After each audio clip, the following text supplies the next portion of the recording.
Hello and welcome to Indus News live from Islamabad. I'm Naila Shuja and these are the headlines.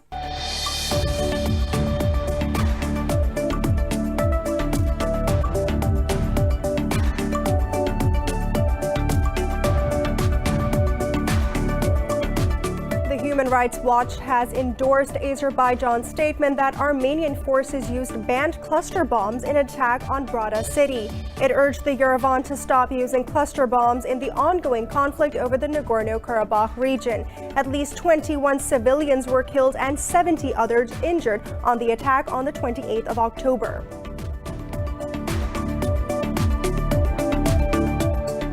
The Trump administration has informally notified Congress of its plan to sell F-35 advanced fighter jets to the UAE. U.S. House Committee on Foreign Affairs Chair Eliot Engel objected to the proposal. He said it will significantly affect Israel's military edge in the region.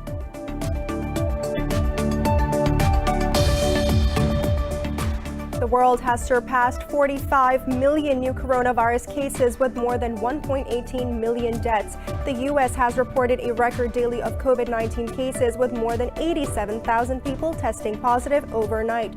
The death toll in the country has exceeded 228,000, while the caseload is approaching 9 million. Meanwhile, India has recorded more than 48,000 daily coronavirus cases with over 8 million confirmed infections. In Pakistan, the virus has claimed 20 more lives, pushing the tally to 6,795.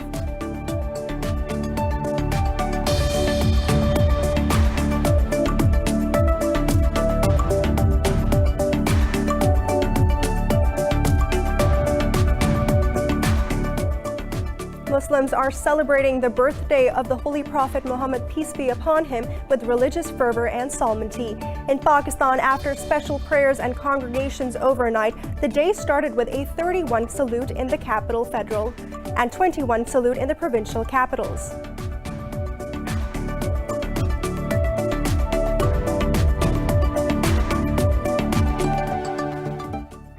For news in detail, stay tuned. We'll be right back after a short break.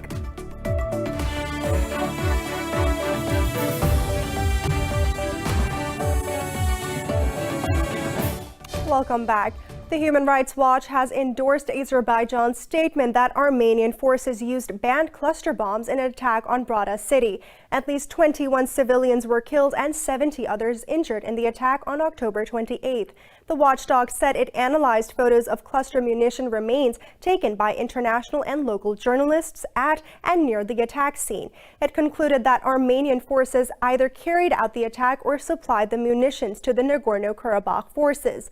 The Human Rights Watch urged Iran to stop using those cluster bombs in the ongoing conflict of the Nagorno-Karabakh region. Over 900 people have been killed in the ongoing clashes since the clashes began on the 27th of September. The Trump administration has informally notified Congress of its plan to sell F-35 jets to the United Arab Emirates. House Committee on Foreign Affairs Chair Eliot Engel has objected to the proposal, saying that it will affect Israel's military edge in the region. In a statement, Engel said that the transfer of these weapons to one Middle Eastern state will generate demands from others in the region. He added this technology must be protected from U.S. adversaries like Russia and China, who are active in the Gulf. He questioned if it was wise to pay a price for Arab-Israel normalization with the infusion of advanced weapons. Earlier, Israel withdrew its objection against the planned F-35 sale to the UAE after securing guarantees. The United States has imposed sanctions on 8 entities over sale and purchase of Iranian petrochemical products. The Treasury Department said Iran uses the petroleum sector to fund destabilizing activities across the Middle East. It said that these entities based in Iran, China, and Singapore engaged in transactions facilitated by Iranian firms. Treasury Secretary Steven Mnuchin said that the United States will target any revenue source that Tehran uses to fund terrorist groups. The latest sanctions come less than a week before the United States presidential election on November 3rd. Chinese and United States military chiefs have held talks on crisis communication this week amid tensions in the South China Sea. Beijing's defense ministry spokesperson Wu Quan said Washington denied reports of a possible drone attack. He also quoted U.S. Defense Secretary Mark Esper as saying that Washington has no intention of creating a military crisis with Beijing. The spokesman said both militaries will further exchange views on maritime security before the end of this year. The recent exchange came as Esper toured with Asia Secretary of State Mike Pompeo during the tour. Both officials urged countries to cooperate with the United States to confront what they called security threats posed by China. However, Beijing has criticized Washington's position as a Cold War mentality. The global number of COVID-19 cases has crossed 45 million mark with over 1.18 million deaths. This comes as United States reported record daily cases with more than 87,000 people testing positive overnight. Meanwhile, India has recorded more than 48,000 infections overnight, taking the caseload to over 8 million.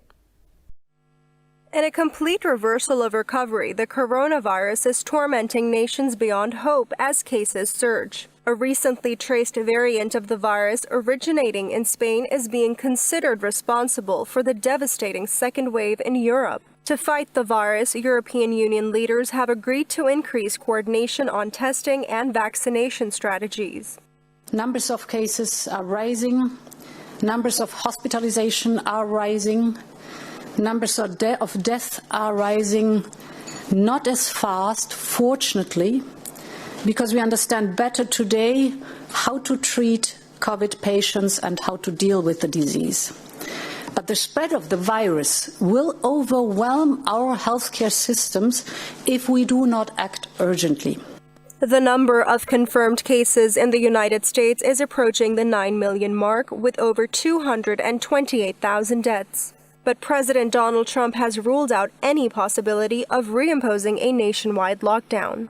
Mexico has the fourth highest COVID-19 death rate in the world, with its number of infections nearing 1 million. Lockdown restrictions have forced Mexicans to observe their traditional Day of the Dead earlier than the marked date. Different. It is going to be different because in my house we always go out, dress up and go to parties. And now it is not going to be possible, but it is temporary. Let's hope that next year it can be done. The only thing we can do is wait for the pandemic to end, for it to be over. Over in Asia, India remains the virus hotspot. 563 more people have died in India overnight, pushing the count to over 121,000. Mainland China reported 25 new COVID-19 cases, down from 47 a day earlier. Japan has eased travel curbs for China, Australia, South Korea, and 6 other countries and regions as Tokyo steps up efforts to revive its economy.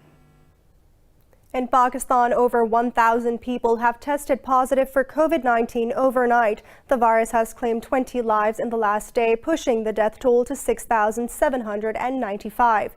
The health ministry says there are over 11,800 active coronavirus cases in the country. It said out of over 332,000 countrywide cases, more than 313,000 have recovered so far. Officials added over 145,000 cases have been detected in the Sindh province, while Punjab has reported more than 103,000 cases. In the capital, Islamabad, some 19,500 people have been infected so far. Pakistan's envoy to the United Nations says new technologies are crucial in the fight against COVID-19 and climate change. Speaking at the virtual dialogue on technological and science-based solutions to the COVID-19 challenge, Munir Akram said it is technology that has enabled the world to communicate in this crucial period of the pandemic. Akram stressed on the need for sharing scientific research universally so no state is left behind. He suggested the United Nations Commission on Science should align intellectual property with sustainable development goals. The envoy added digital cooperation should be the goal of the United Nations in order to remove gaps. India is fast losing its status as a democracy due to the crippling crackdown on media and civil society. In a report, a Sweden-based research institute said India is one of the largest countries verging towards autocracy. The institute said press freedom in India is declining with the increased slapping of sedition and defamation charges on journalists. Several international bodies have urged the Indian government to stop using sedition laws to silence media. Meanwhile, Amnesty International has asked the Indian government to immediately halt its suppression of dissent in occupied Kashmir. Libya's High Council of State has urged the government of National Accord's chief Fayez al-Sarraj to postpone his resignation. In a letter, Council Chairman Khalid al-Mishri asked al-Sarraj to wait until a new presidential council is elected. Al-Mishri cited a Shurkut Agreement article that the resignation of the prime minister leads to the dissolution of the cabinet. He said al-Sarraj must stay to avoid political vacuum amid the upcoming Libyan political dialogue forum. The GNA parliament has also called on al-Sarraj to postpone plans to step down for higher interest. The United Nations mediated dialogue forum is scheduled to take place on the 9th of November following the implementation of a ceasefire in Libya. Turkey will host the acting special representative of the United Nations Secretary General of Libya, Stephanie Turakuru, today. In a statement, Ankara Foreign Ministry Mevlut Kasuv and Williams will discuss the recent developments in Libya. Earlier, United Nations Secretary General Antonio Guterres registered a deal between Turkey and the United Nations recognized government in Libya. It aims to protect the rights of both countries in the Mediterranean. In Malaysia, a key party in the ruling alliance has called for early elections once the COVID-19 pandemic is under control. The United Malay National Organization says the people's mandate should be returned to form a stable government. In a statement, the UNMO also vowed to support the government's 2021 budget in Parliament next week. The country's general elections are scheduled for September 2023. Prime Minister Muhyiddin Yassin has been under pressure to lift an economy battered by the pandemic. Last month, UMNO said some party lawmakers supported opposition leader Anwar Ibrahim's bid to be prime minister. The United Nations has proposed a plan to gradually withdraw the 18,000-strong peacekeeping force from Congo. This comes a day after militants killed 19 people and burnt down 40 houses and a church in the country's troubled eastern region. In a letter to the Security Council, UN Chief Antonio Guterres presented a timeline to transfer powers to the Congolese government. He said that the peacekeeping mission and the Congolese government agreed on the broad strategy on October 19th. The United Nations chief said both sides will continue a dialogue to create conditions for a successful and responsible exit of the mission. Muslims are celebrating the birthday of Holy Prophet Muhammad, peace be upon him, with religious fervor and solemnity. The day will be marked by special prayers, numerous processions, seminars, and conferences. On this day, Muslims resolve to become better human beings in the footsteps of the Prophet. Congregations take place with religious leaders making speeches on his life and teachings. This year, due to the pandemic-imposed restrictions, the celebrations will happen virtually. In Pakistan, after special prayers and congregations overnight, the day started with a 31-gun salute in the federal capital and a 21 salute in the provincial capitals. Streets, roads, shopping centers, and buildings have also been decorated beautifully. Stay tuned for more news. We'll be right back after a short break.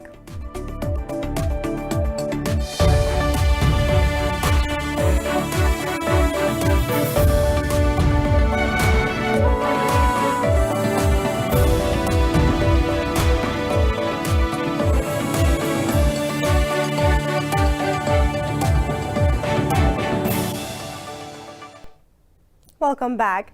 Britain's opposition Labour Party has suspended its former leader Jeremy Corbyn over his reaction to a report on anti-Semitism. The human rights watchdog held Labour responsible for the discrimination during Corbyn's years in charge. Corbyn has said the problem of anti-Semitism within the party has been dramatically overstated, but the party said he was being suspended for a failure to retract his words. Corbyn reacted by calling the move political and promised to strongly contest it. Labour leader Keir Starmer has promised to implement the report's recommendations as soon as possible.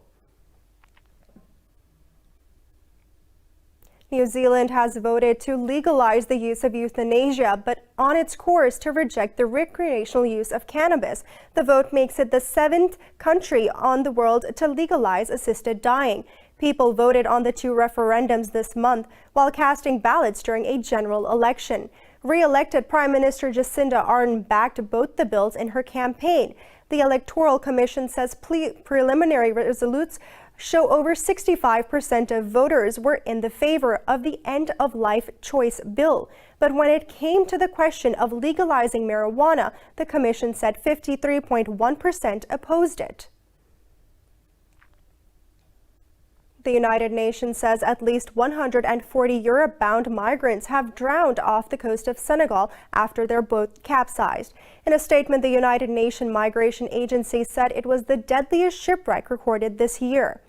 The International Organization for Migration said the boat carrying 200 people sank after leaving the town of Mabor.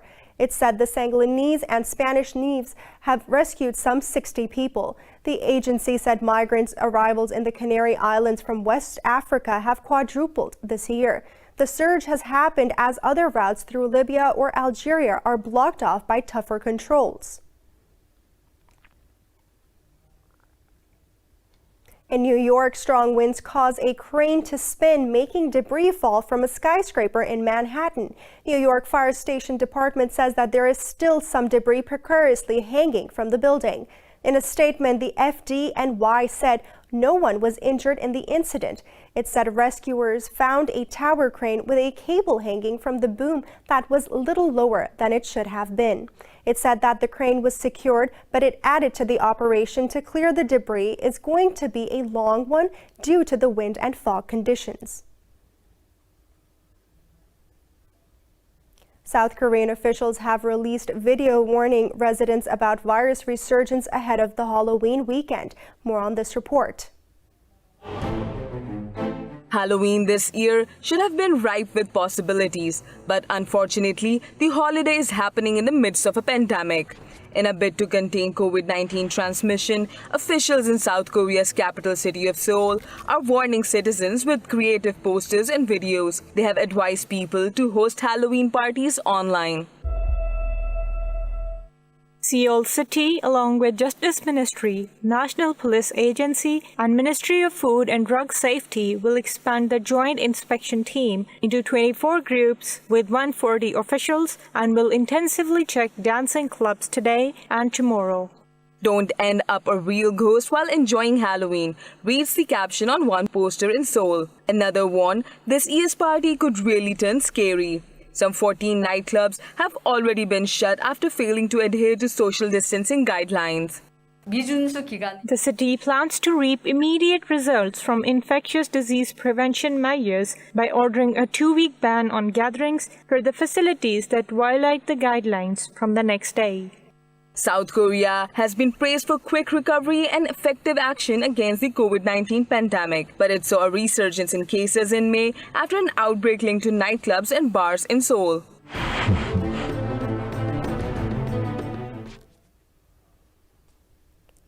Pakistan is holding a national Rahmatullahi Alameen conference in the honor of the birthday of the Prophet Muhammad, peace be upon him. Let's go live to Islamabad, where Prime Minister Imran Khan is addressing the conference. सारा जो कुरान के अंदर अल्लाह का पैगाम है वो इंसानियत की बेहतरी के लिए, तो वो हमारी बेहतरी के लिए कहते हैं कि उनकी ज़िंदगी से सीखो, क्योंकि उनकी तरह का ना कोई अजीम इंसान आया है, ये ना आ सकता है। किसी ने वो अचीव नहीं किया दुनिया में जो एक इंसान ने किया, चाहे आप मुसलमान हो, मुसलमान यानी इस्लाम को माने या ना माने, जो अचीवमेंट एक इंसान हमारे नबी सल्लल्लाहु अलैहि वसल्लम की है, वो कोई दुनिया में इंसान ने नहीं की और ना कर सकता है। The Prime Minister is इसके addressing, ऊपर मगरिब में बड़ी stating that किताबें लिखी हुई हैं। one is able to learn a great deal from the Holy Prophet, and no one on this planet has attained that stature, that of the Holy Prophet. वो उनको क्यों कहते हैं कि वो सबसे ग्रेटेस्ट इंसान थे? क्योंकि किसी ने वो चीज़ की नहीं। जो अचीवमेंट्स एक इंसान ने की थी वो दुनिया की तारीख का हिस्सा है। और Stating that जितनी आप उनकी जिंदगी the achievements of the Holy Prophet are a part of this world's historic और importance. उससे हम क्या सीख सकते हैं?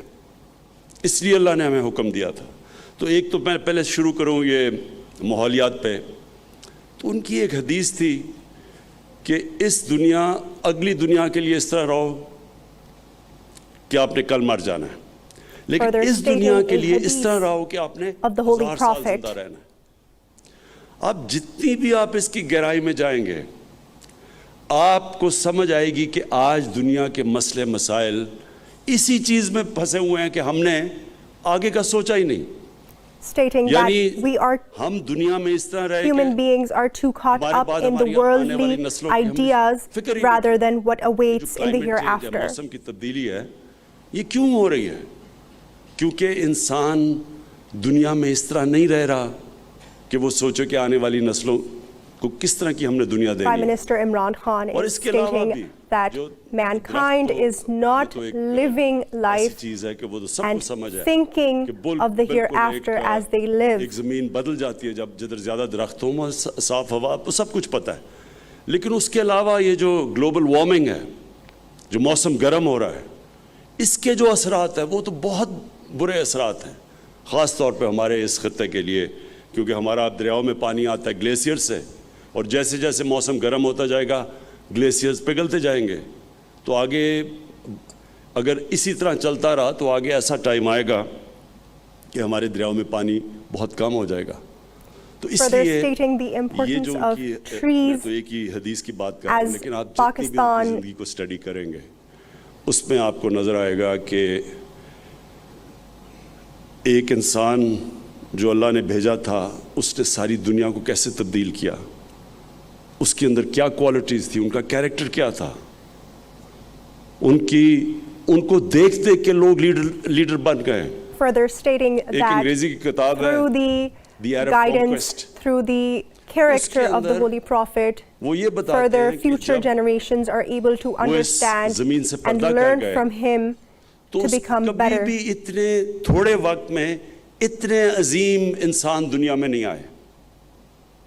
जो उठता था वो एक अजीम इंसान बन जाता था, क्योंकि वो उनको देख के लोग लीडर बन गए। Stating that हजरत उमर ने many such as जब फैसला किया कि खालिद बिन वलीद को सिपह सलार से हटाने का, took guidance आप सोचें from the character of the Holy Prophet, दुनिया में सिपह सलार आया ही नहीं, taking him as an inspiration. और वो जो जंग जीतते थे, जो ख़ास तौर पे जो रोमन्स के अगेंस्ट वो जीते, जो बैजेंटाइन एम्पायर था, वो एक दुनिया की क्लासिक जंग है कि थोड़े से लोग, उनके हथियार भी बेहतर, लोग भी ज़्यादा, सुपर पावर भी, तो वो एक जीनियस थे, मिलिट्री जीनियस थे। Further stating that the Holy Prophet was also a military strategist and had great expertise. और हज़रत उमर ने ये कहा कि मैं ये दुनिया को बताना चाहता हूँ कि अगर हम सबसे बेहतरीन भी दुनिया का सिपह सलार हटा दें, लेकिन ईमान की इतनी कुव्वत है कि जो भी आएगा वो जीतेगा, और जीते लोग, जो भी आया वो एक लीडर बन गया और वो बड़े बड़े जनरल्स बन गए। तो उनकी ज़िंदगी से सीखना, क्या उनकी सिफ़तें थी, किस तरह उन्होंने माइनॉरिटीज़, अक़लियतों से किस तरह वो डील किया, बाकी मज़हबों से वो कैसे डील किया, ग़ुलामों से कैसे डील किया, अपनी ख़वातीन से कैसे डील किया, ये सारी चीज़ें, हर चीज़ में इनकलाब था।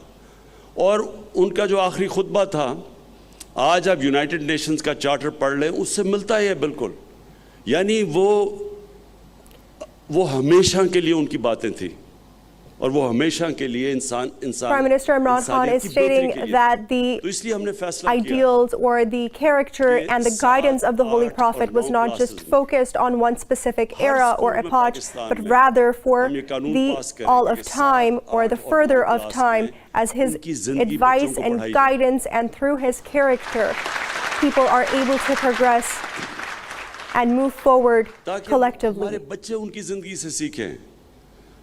हम जो जब मैंने बाहर तालीम पढ़ा था तो जो भी हमारे साथ स्टूडेंट्स थे वो पढ़ते थे, जो उस वक़्त का कोई भी बड़ा नाम हो उसकी किताब पढ़ते थे कि वो कैसे कामयाब हुआ। अब बच्चे पढ़ते हैं बिल गेट्स कैसे दुनिया का सबसे अमीर तरीन आदमी बन गया, या फिर एक और स्टीव जॉब्स, वो भी बड़ा, यानी कामयाब लोग थे सारे।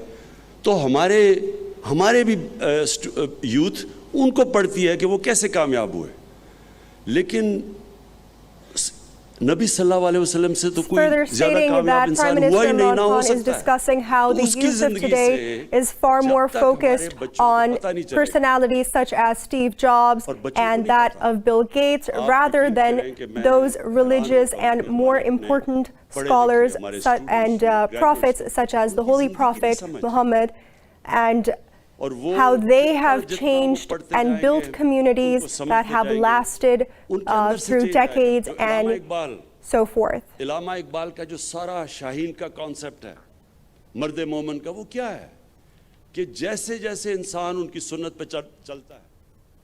That was Prime Minister Imran Khan addressing a conference of the Rahmatullahi Alameen.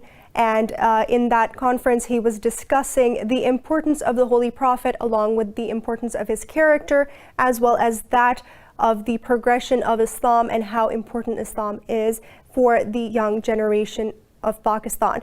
And now moving on to business. Most European markets are trading lower as tightening coronavirus restrictions weigh on investor sentiment. The pan-European stock 600 has slipped fractionally, with retail stocks shedding nearly 1%. London's FTSE and Frankfurt's DAX slipped close to 0.5%. The FTSE MBI in Italy has shed nearly 0.5%, while the CAC 40 in Paris gained marginally. Earlier, Asian markets declined over the global rise of COVID-19 and the unlikelihood of a vaccination soon. The European Commission says a deal on fisheries and state subsidies are the two critical issues in the Brexit talks with Britain. In a news conference, President Ursula von der Leyen said that the bloc is making good progression in talks, but she called for more headway on the two important issues of level playing the field and fisheries. The European Commission president said that the bloc aims to build a fair system for both sides. This comes only a day after Britain said it will not back down on its demands over fisheries. London has left the bloc on the 31st of January, but entered a transition period until the end of this year.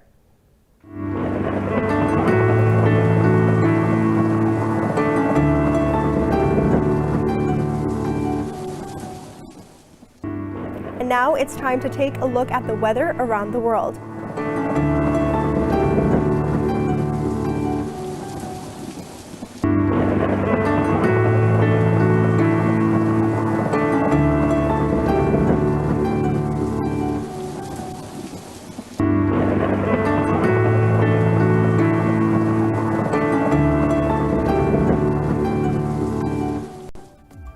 For the latest news updates, you can follow us on our social media at indus.news.